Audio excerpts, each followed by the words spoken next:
Hey everyone, I wanted to jump on tonight and just talk a little about the series A Day in the Life of an MSer.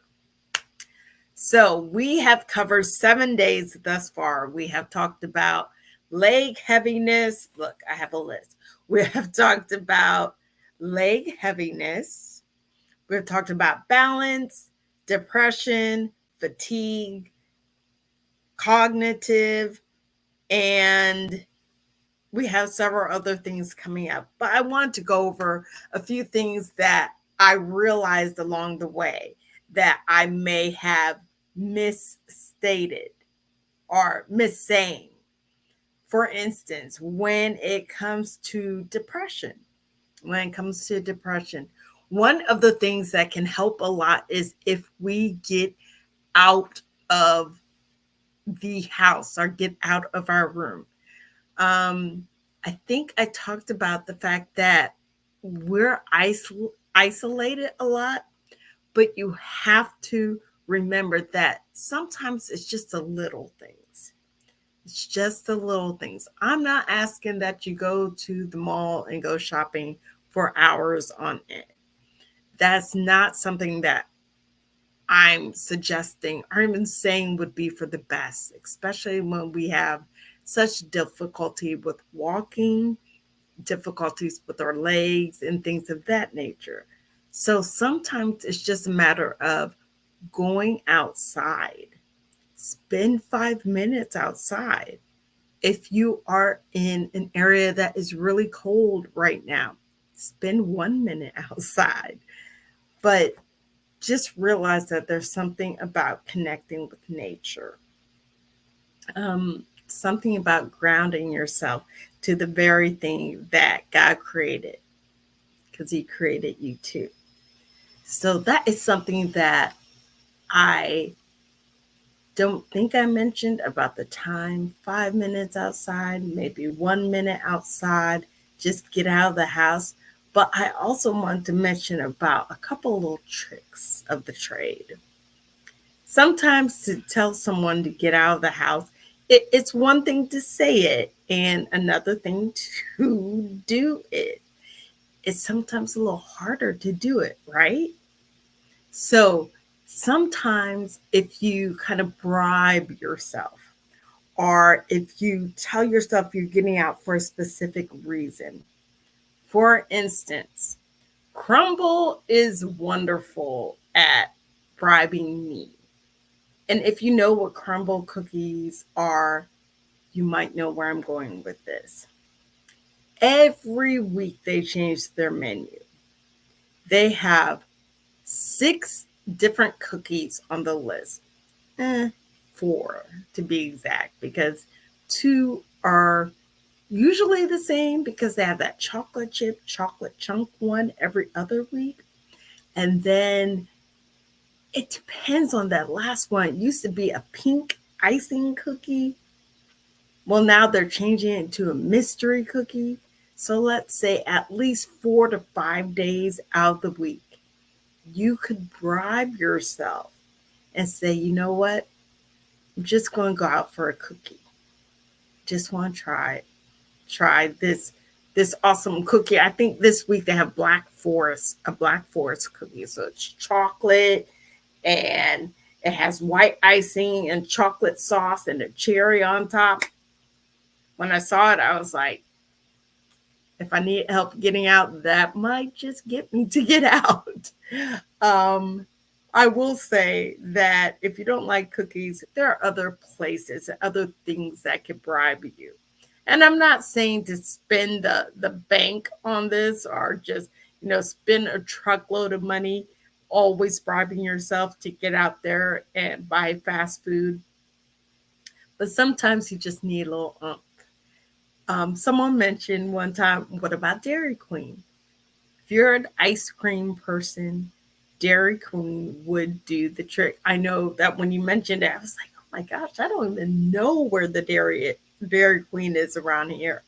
But I do know where the Starbucks is, probably because I have one on every corner. But I would say that, especially during this time of year, holidays can be hard for people sometimes.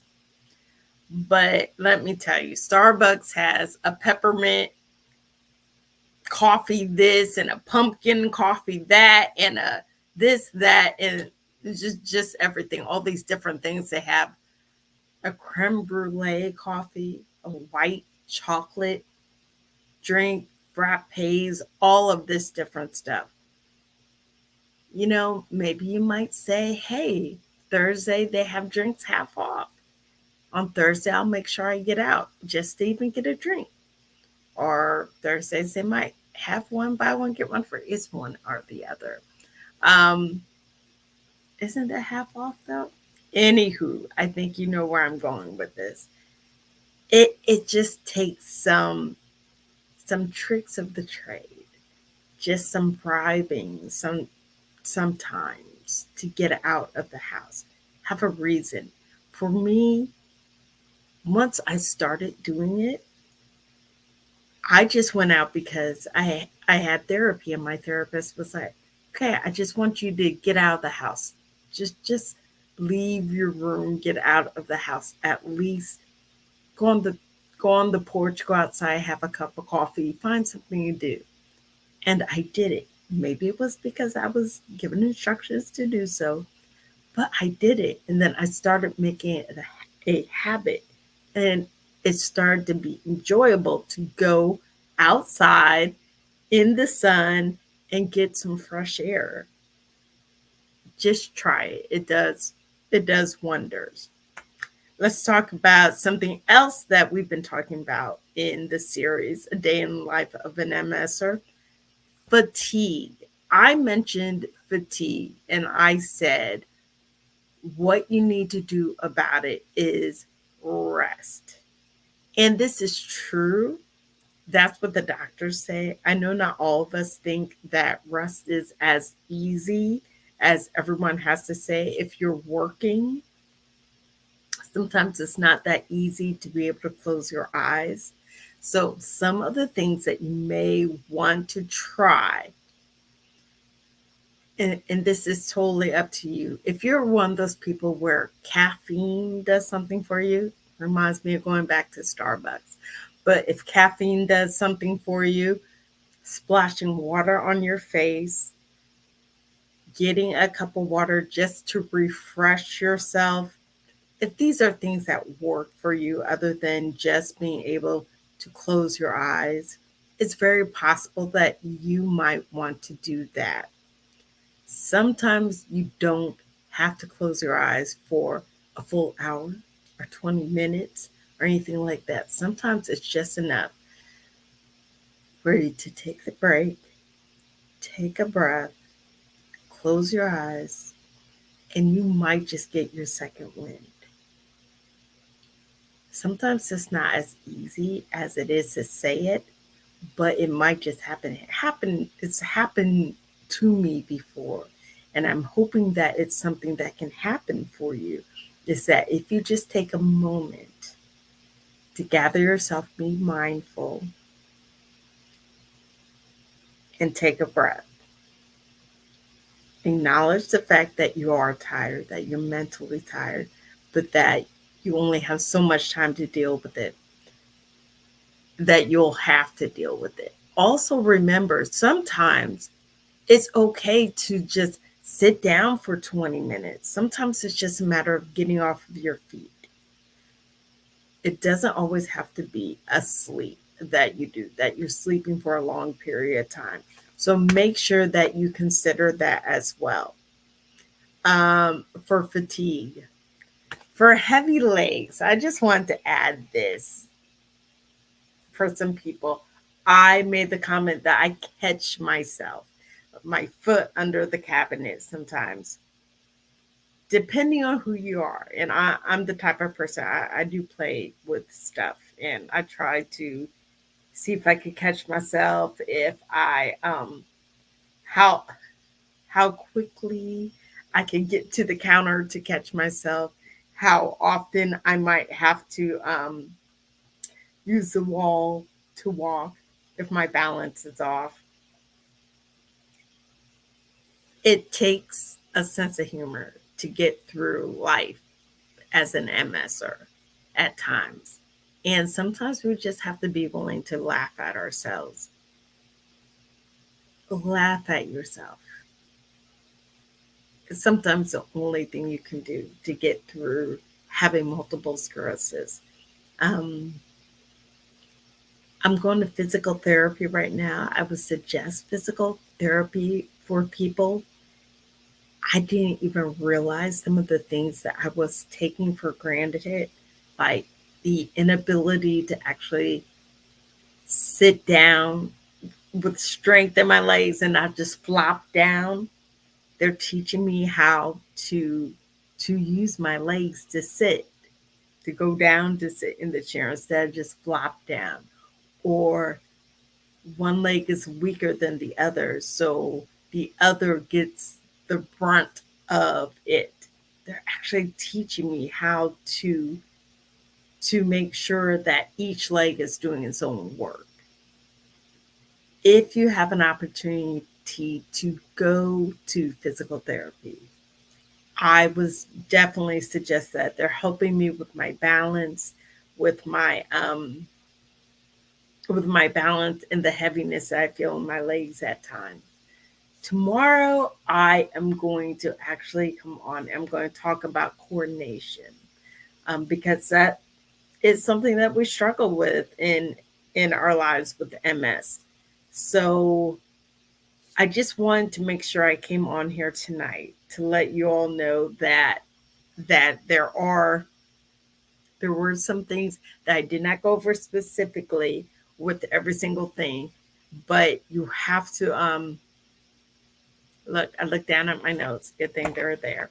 Um, Cognitive. Let me say something about cognitive real quick, because when I talked about cognitive, I was mentioning things like the tip of the tongue and word find and things that you would think, why am I struggling with this? I went through school. I know how to read. I know how to do this. One of the things I didn't mention was memory. Was memory. And I know that we struggle with memory as just as often as we do with word find or even spelling words, being able to say exactly what we mean. But memory is one of those things that is really hard. If you see, I have a sticky note over here on the wall, and if you look this way, I'm actually creating something. I'm actually creating a digital course for the MS community, but I have stickies on this wall concerning that, but I have stickies on the other wall reminding me that I have to do certain things. Sometimes, again, it's just the little things that we need to take note of, be reminded that one, we're human. Humans forget things all the time. It's a little harder in the MS community or those of us who are living with MS because a lesion on our brain is actually affecting the way we do or do not remember things. So help yourself out. Use the sticky notes. Make notes. Have other people remind you of things. And and don't be so hard on yourself. Don't be hard on yourself about the cognitive, about about the fatigue, about balance.